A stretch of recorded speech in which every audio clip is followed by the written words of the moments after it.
নমস্কাৰ, আপুনি চাবলৈ আৰম্ভ কৰিছে SB অসম মিডিয়া। আজি হৈছে 25 মাৰ্চ আৰু আজি ৰাতিপুৱাৰ কেইবাটাও গুৰুত্বপূৰ্ণ খবৰ আহি পৰিছে আৰু এনেধৰণৰ খবৰসমূহ নিতৌ চাবলৈ চেনেলটো ছাবস্ক্ৰাইব কৰি ভিডিঅ'টোত এটা লাইক কৰি দিব। জনাইছোঁ আজি ৰাতিপুৱাৰ প্ৰথমটো ব্ৰেকিং নিউজ। সমাগত বিধানসভা নিৰ্বাচন আৰু নিৰ্বাচনৰ প্ৰাক মুহূৰ্তত নিৰ্বাচনী প্ৰচাৰৰ বাবে অসমলৈ আহিব দেশৰ প্ৰধানমন্ত্ৰী নৰেন্দ্ৰ মোদী আৰু দেশৰ প্ৰধানমন্ত্ৰীগৰাকীৰ লগতে আহিব কেইবাগৰাকীও কেবিনেট নেতা। এক ডাঙৰ খবৰ জনাইছোঁ, এপ্ৰিলৰ প্ৰথম সপ্তাহত তিনিবাৰ অসমলৈ আহিব দেশৰ প্ৰধানমন্ত্ৰীগৰাকী। 1 এপ্ৰিল, 5 এপ্ৰিল আৰু 6 এপ্ৰিলত অসমলৈ আহিব প্ৰধানমন্ত্ৰী নৰেন্দ্ৰ মোদী আৰু 1 এপ্ৰিলত ধেমাজি বিশ্বনাথত প্ৰধানমন্ত্ৰীৰ জনসভা, 5 এপ্ৰিলত জনসভা সম্বোধন কৰিব প্ৰধানমন্ত্ৰী নৰেন্দ্ৰ মোদীয়ে, 6 এপ্ৰিলত হোজাইত জনসভাত অংশ ল'ব প্ৰধানমন্ত্ৰীগৰাকীয়ে, 29 মাৰ্চ, 2 আৰু 7 এপ্ৰিলত অসমলৈ আহিব গৃহমন্ত্ৰী অমিত শ্বাহ।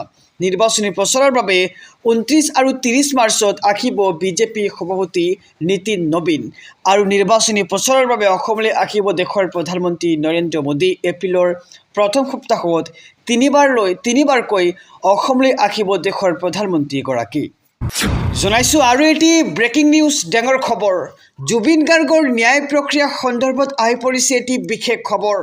এবছৰৰ ভিতৰতে নিষ্পত্তি হ'ব লাগিব জুবিন গাৰ্গৰ ন্যায় প্ৰক্ৰিয়া। এক ডাঙৰ খবৰ জনাইছোঁ সমগ্ৰ ৰাজ্যবাসীক। এবছৰৰ ভিতৰতে নিষ্পত্তি হ'ব লাগিব জুবিন গাৰ্গৰ ন্যায় প্ৰক্ৰিয়া। জুবিন গাৰ্গ ঘটনাৰ ফাষ্ট ট্ৰেক আদালত গঠনৰ অধিসূচনা জাৰি চৰকাৰৰ।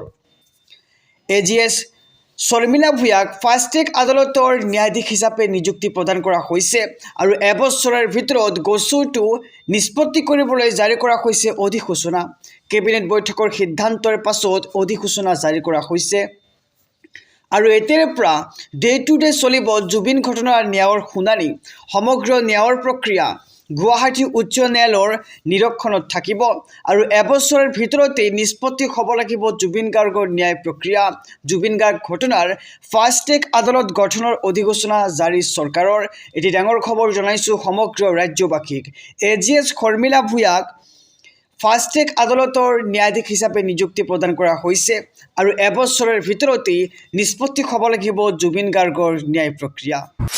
জনাইছোঁ আৰু এটি ব্ৰেকিং নিউজ, ডাঙৰ খবৰ। ভাৰতত কিমান মজুত আছে ইন্ধন? যিহেতু মধ্যপ্ৰাচ্যৰ যুদ্ধৰ প্ৰভাৱ এতিয়া সমগ্ৰ বিশ্বজুৰি বিয়পি পৰিছে, দেশত নাটনি হৈছে পেট্ৰল আৰু ডিজেলৰ আৰু তাৰ মাজতেই দেশৰ প্ৰধানমন্ত্ৰী নৰেন্দ্ৰ মোদীয়ে সমগ্ৰ ৰাজ্যবাসীক এক সকিয়নি প্ৰদান কৰিছে যে আমি ক'ভিডৰ সময়ৰ দৰে আকৌ এবাৰ সাজু হৈ থাকিব লাগিব। এক ডাঙৰ খবৰ জনাইছোঁ, সাহসেৰে প্ৰত্যেকটো পৰিস্থিতিৰ সৈতে মোকাবিলা কৰি যাব লাগিব। দেশবাসীক কঠিন সময়ৰ বাৰ্তা দিলে দেশৰ প্ৰধানমন্ত্ৰীগৰাকীয়ে। হৰমুজ বন্ধ কোনো কাৰণতেই গ্ৰহণযোগ্য নহয়। শান্তিৰ পক্ষত মাত মাতিব ভাৰতে আৰু ভাৰতত বছৰি প্ৰয়োজন হয় 30 মিলিয়ন মেট্ৰিক টন LPGৰ আৰু বছৰি 235 কোটি চিলিণ্ডাৰ ব্যৱহাৰ কৰে দেশবাসীয়ে। প্ৰতিদিনে প্ৰয়োজন হয় 64 লাখটা LPG চিলিণ্ডাৰ আৰু মুঠ LPGৰ 88% ব্যৱহাৰ হয় ঘৰুৱা ৰন্ধনত, বাকী 12% ব্যৱহাৰ হয় ব্যৱসায় বাণিজ্যত আৰু ভাৰতত প্ৰয়োজন হোৱা 60% LPGয়েই আমদানি কৰা হয় আৰু এই 60%ৰ 90% আছে মধ্যপ্ৰাচ্যৰ পৰা আৰু সংযুক্ত আৰৱ, কাটাৰ, ছৌদি আৰৱ, কুৱেইটৰ পৰা আহে LPG আৰু এই LPG সৰবৰাহ হয় ইৰাণ নিয়ন্ত্ৰিত হৰমুজ প্ৰণালীৰে। যুদ্ধৰ পূৰ্বে প্ৰতিদিনে গড়ে 153খন জাহাজ চলিছিল হৰমুজেৰে আৰু সম্প্ৰতি গড়ে 13খন জাহাজ চলিবলৈ দিয়া হৈছে হৰমুজেৰে। ভাৰতত পেট্ৰল ডিজেলৰ দৰে LPGৰ ৰিজাৰ্ভাৰ নাই আৰু সেয়ে যুদ্ধৰ বাবে LPGৰ দৰে পেট্ৰল ডিজেলৰ নাটনি হোৱা নাই। দেশৰ তেল শোধনাগাৰসমূহত LPGৰ উৎপাদন বৃদ্ধি কৰা হৈছে। 25% বৃদ্ধি কৰা হৈছে LPGৰ উৎপাদনৰ ক্ষমতা। 40খন দেশৰ পৰা LPG আমদানি কৰাৰ ব্যৱস্থা কৰা হৈছে আৰু ক'ভিডৰ সময়ৰ দৰে আকৌ এবাৰ আমি সাজু হৈ থাকিব লাগিব। সাহসেৰে প্ৰত্যেকটো পৰিস্থিতিৰ সৈতে মোকাবিলা কৰিব লাগিব আৰু দেশবাসীক কঠিন সময়ত বাৰ্তা দিলে দেশৰ প্ৰধানমন্ত্ৰী নৰেন্দ্ৰ মোদীয়ে। সমগ্ৰ দেশবাসীৰ বাবে এটি ডাঙৰ খবৰ ৰৈ যোৱা ডাটা কিয় আমি পিছদিনা ব্যৱহাৰ কৰিব নোৱাৰোঁ আৰু এবাৰ ৰৈ যোৱা ডাটাক লৈ ৰাজ্যসভাত ৰাঘৱ চাড্ডাৰ গৰ্জন দেখিবলৈ পোৱা গৈছে এক ডাঙৰ খবৰ জনাইছোঁ সমগ্ৰ ৰাজ্যবাসীক নিশা 12 বজাৰ পিছত কিয় কাটি দিয়া হয় দিনৰ ইণ্টাৰনেটৰ ডাটাসমূহ দিনটোৰ ৰৈ যোৱা ডাটা কিয় ঘূৰাই নাপায় গ্ৰাহকে ৰৈ যোৱা ডাটা কিয় পিছদিনাখন ব্যৱহাৰ কৰিব নোৱাৰে গ্ৰাহকে কিন্তু গ্ৰাহকৰ পৰা ঠিকেই টকা লয় টেলিকম কোম্পানীসমূহে ৰাজ্যসভাত এবাৰ আপৰ সাংসদ ৰাঘৱ চাড্ডাৰ গুৰুত্বপূৰ্ণ দাবী ৰৈ যোৱা ডাটা গ্ৰাহকক উভতাই দিয়াৰ ব্যৱস্থা কৰক চৰকাৰে বিদ্যুতৰ ক্ষেত্ৰত যিদৰে খৰচ অনুসৰি বিল আহে ঠিক সেইদৰে মোবাইল ডাটাৰ ক্ষেত্ৰতো খৰচ অনুসৰি ৰিচাৰ্জ হ'ব লাগে বুলি এক প্ৰকাৰ দাবী জনাইছে ৰাঘৱ চাড্ডাই আৰু ৰৈ যোৱা ডাটা ট্ৰেন্সফাৰৰ ব্যৱস্থা কৰিব লাগে টেলিকম বিভাগে যাতে ৰৈ যোৱা ডাটা আপোনাৰ পৰিয়ালে ব্যৱহাৰ কৰিব পাৰে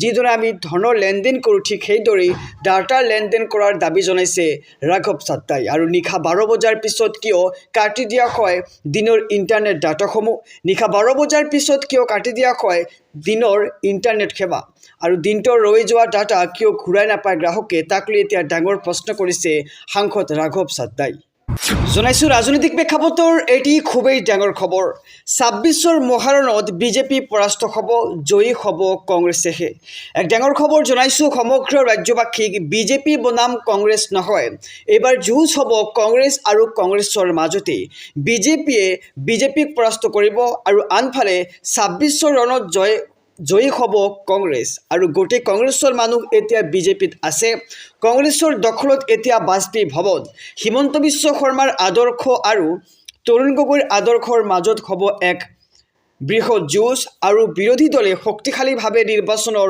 ৰণত নামিব অসমৰ ভিতৰতে আটাইতকৈ শক্তিশালী বিৰোধী মিত্ৰজোঁট আৰু এইবাৰ গৰজি উঠিল প্ৰদেশ কংগ্ৰেছৰ সভাপতি গৌৰৱ গগৈয়ে বিজেপি বনাম কংগ্ৰেছ নকয় এইবাৰ যুঁজ হ'ব কংগ্ৰেছ আৰু কংগ্ৰেছৰ মাজতেই বিজেপিয়ে বিজেপিক পৰাস্ত কৰিব আৰু ২৬ৰ ৰণত জয়ী হ'ব কংগ্ৰেছ আৰু বিজেপি বনাম কংগ্ৰেছ নকয় এইবাৰ যুঁজ হ'ব কংগ্ৰেছ আৰু কংগ্ৰেছৰ মাজতেই আৰু এই মন্তব্য কৰিছে গৌৰৱ গগৈয়ে আহিছোঁ পৰৱৰ্তী খবৰৰ মাজলৈ নিৰ্বাচনৰ প্ৰাক মুহূৰ্তত ৰাজ্যৰ মুখ্যমন্ত্ৰী ডক্টৰ হিমন্ত বিশ্ব শৰ্মাৰ বিস্ফোৰক মন্তব্য মুখ্যমন্ত্ৰীগৰাকীয়ে মন্তব্য কৰিছে যে বিধানসভা নিৰ্বাচনত চুমা বাবাক ভোট দি লাভ নাই শিৱসাগৰত লাগে বিকাশৰ বঁটা জনাইছোঁ সবিস্তাৰে খবৰ চুমা বাবাক ভোট দি লাভ নাই মুখ্যমন্ত্ৰীৰ মন্তব্য এয়া আৰু প্ৰগতি বিকাশৰ বাবে বিজেপি মিত্ৰজোঁটক ভোট দিয়ক শিৱসাগৰৰ ৰাইজে তথ্যবিহীনভাৱে অখিল গগৈয়ে প্ৰতিদ্বন্দ্বী প্ৰাৰ্থী কুশল দুৱৰীক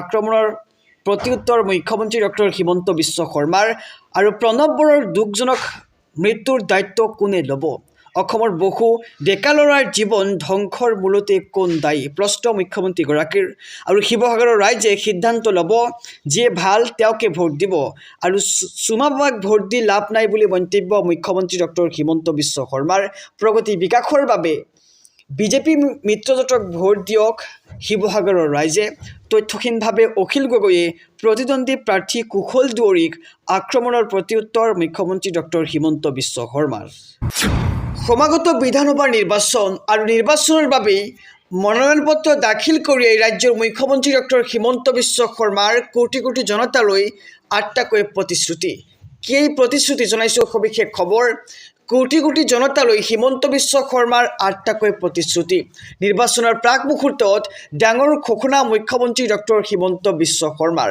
তেওঁ কয় যে মোৰ বাউণ্ডেৰী মাৰি ভাল নালাগে একেবাৰে ছিক্সাৰ মাৰি দিওঁ অহাবাৰ ২ লাখ ল'ৰা ছোৱালীয়ে লাভ কৰিব চৰকাৰী চাকৰি অহাবাৰ লাখ লাখ মহিলাক ২৫,০০০কৈ টকা দিয়া হ'ব আৰু এইবাৰ ডাইল চেনি নিমখৰ লগতে মিঠাতেল ফ্ৰী দিয়া হ'ব আৰু এইবাৰ সকলো ল'ৰা ছোৱালীয়ে বিনামূলীয়াকৈ পঢ়া শুনা কৰিব পাৰিব আৰু স্কুলৰ পৰা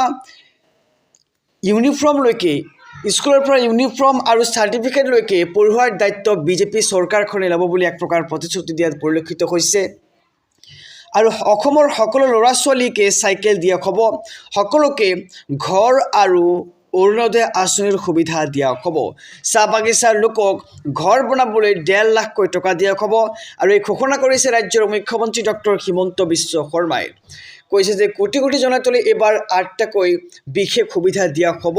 নিৰ্বাচনৰ প্ৰাক মুহূৰ্তত মনোনয়ন পত্ৰ দাখিল কৰি একেটাবৰ বৃহৎ ঘোষণা কৰিছে ৰাজ্যৰ মুখ্যমন্ত্ৰী ডক্টৰ হিমন্ত বিশ্ব শৰ্মাই। লগতে এটা বিশেষ কথা কৈছে যে মোৰ বাউণ্ডেৰী মাৰি ভাল নালাগে, একেবাৰে চিক্সাৰ মাৰি দিওঁ। সেয়েহে এইবাৰ নিৰ্বাচনৰ প্ৰাক মুহূৰ্তত 8টাকৈ প্ৰতিশ্ৰুতি দিয়া দেখিবলৈ পোৱা গৈছে। জনাইছোঁ আৰু এটি ব্ৰেকিং নিউজ, ডাঙৰ খবৰ। দেশত ভয়ংকৰ সংকট, এটাকৈ বন্ধ হৈ পৰিছে দেশৰ পেট্ৰল পাম্পসমূহ। এক ডাঙৰ খবৰ জনাইছোঁ সমগ্ৰ ৰাজ্যবাসীক, এটাকৈ বন্ধ হৈ পৰিছে পেট্ৰল পাম্প। মধ্যপ্ৰাচ্যৰ যুদ্ধৰ বাবে দেশত এতিয়া ভয়ংকৰ সংকট দেখা দিছে। প্ৰধানমন্ত্ৰী নৰেন্দ্ৰ মোদীৰ গৃহ ৰাজ্যত হাহাকাৰ পৰিৱেশ আৰু গুজৰাটত 50% হ্ৰাস পেট্ৰল আৰু ডিজেলৰ যোগান। তেল কোম্পানীসমূহে বন্ধ কৰি দিছে ইন্ধনৰ যোগান। যিকোনো মুহূৰ্ততে পেট্ৰল পাম্পসমূহ বন্ধৰ আশংকা। খবৰ লাভ কৰিয়েই পেট্ৰল পাম্পসমূহত ভিৰ কৰিছে জনতাই। আৰু ভাৰততেই নকয়, যুদ্ধৰ বাবেই পৃথিৱীজুৰি ইন্ধনৰ হাহাকাৰ। পাকিস্তানত 200% পেট্ৰল ডিজেলৰ দাম বৃদ্ধি হৈছে আৰু সমগ্ৰ দেশতেই পেট্ৰল পাম্প বন্ধ হৈ যাব বুলি জাননী বাংলাদেশৰ। অষ্ট্ৰেলিয়াত বন্ধ হৈ পৰিছে শতাধিক পেট্ৰল পাম্প আৰু যুদ্ধৰ ফলত ক্ষতি হৈছে 40টাৰো অধিক ইন্ধনৰ ঘাটি। আৰু এটাকৈ বন্ধ হৈ পৰিছে দেশৰ পেট্ৰল পাম্পসমূহ। আৰু মধ্যপ্ৰাচ্যৰ যুদ্ধৰ বাবে দেশত এতিয়া ভয়ংকৰ সংকটে দেখা দিছে। প্ৰধানমন্ত্ৰী মোদীৰ গৃহ ৰাজ্যত হাহাকাৰ পৰিৱেশ আৰু এটাকৈ এতিয়া বন্ধ হৈ পৰিছে দেশৰ পেট্ৰল পাম্পসমূহ। মধ্যপ্ৰাচ্যৰ যুদ্ধৰ ফলতেই দেশত দেখা দিছে এই ভয়ংকৰ সংকট। জনাইছোঁ আৰু এটি ব্ৰেকিং নিউজ, ডাঙৰ খবৰ। গৌৰৱ গগৈয়ে ল'লে এইবাৰ ডাঙৰ সিদ্ধান্ত, 6 বছৰৰ বাবে নিলম্বন। এক ডাঙৰ খবৰ জনাইছোঁ সমগ্ৰ ৰাজ্যবাসীক, নিৰ্বাচনৰ প্ৰাকক্ষণত গৌৰৱ গগৈয়ে ল'লে এই ডাঙৰ সিদ্ধান্ত। টিকট বঞ্চিত হৈ আন্দোলনৰ পৰা নিৰ্বাচন খেলাসকল পৰিব এতিয়া বিপদত। দল বাকৰি নিৰ্বাচন খেলা বা নিৰ্দলীয় প্ৰাৰ্থী হোৱাসকলৰ শাস্তি ঘোষণা। 6 বছৰৰ বাবে কংগ্ৰেছ দলৰ পৰা নিলম্বন প্ৰাৰ্থীসকলক। বেলেগ দললৈ গৈ নিৰ্বাচন খেলা কোনো উভতি আহিব নোৱাৰিব কংগ্ৰেছলৈ। আন্দোলনত নিৰ্বাচন খেলা নেতাকো সমৰ্থন কৰিব নোৱাৰিব কংগ্ৰেছীয়ে। সমৰ্থন কৰিলেই 3 বছৰৰ বাবে সদস্যপদ হেৰুৱাব লাগিব কৰ্মীয়ে। আৰু নিৰ্বাচনৰ প্ৰাকক্ষণত গৌৰৱ গগৈয়ে ল'লে এই ডাঙৰ সিদ্ধান্ত। টিকট বঞ্চিত হৈ আন্দোলনৰ পৰা নিৰ্বাচন খেলাসকল পৰিব এতিয়া বিপদত। দল বাগৰি নিৰ্বাচন খেলা বা নিৰ্দলীয় প্ৰাৰ্থী হোৱাসকলৰ শাস্তি ঘোষণা কৰিছে এইবাৰ গৌৰৱ গগৈয়ে। আৰু বিধানসভা নিৰ্বাচনৰ প্ৰাক মুহূৰ্ততে গৌৰৱ গগৈয়ে ল'লে এই ডাঙৰ সিদ্ধান্ত।